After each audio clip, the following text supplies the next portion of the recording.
Now this is where I said earlier, when we do our next series, we've got two things to do today. They're very serious indeed, as I think you discover. This is why each time we're going to do 3 IAOs, if that's all right with you afterwards. And we're really going to need to back everything into this, almost all more than we've ever done these last 20 years that we've been doing this kind of work.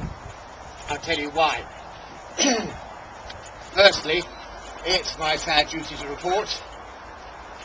that the World Committee for Radiation Control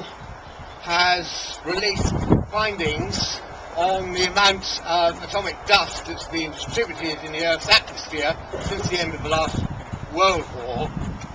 and put together all the nuclear missile testings and the power plants and Chernobyl and everything else leading up to the Gulf War.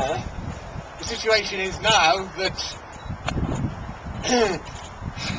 the atomic dust released by these uranium-depleted weapons goes up into the atmosphere, condenses, forms high-temperature oxide particles, which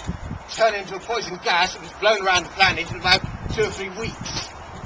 The combined source of this, given that they've got weapons now, missiles that pump this stuff out at the rate of 3 tons per minute, and they reckon that something like 800 tons was used in Fallujah and all the rest of it, we are now in a situation where we have actually released the equivalent of 83,000 Nagasaki bombs since the last war. It's gone into the food chain, it's gone into the water chain, it's gone into absolutely everything. What's been seen in these last few years since the Gulf War is an enormous exponential rise in cancers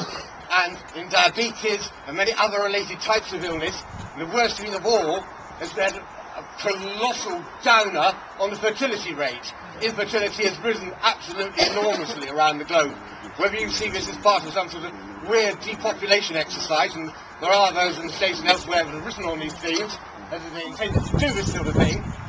nevertheless, we've got to put a stop to it, and the only way we can do is let the awareness get out to everybody, so that again our children's children can do something about stopping the powers that be and the monsters, the maniacs, the psychopaths that do this sort of thing to people. And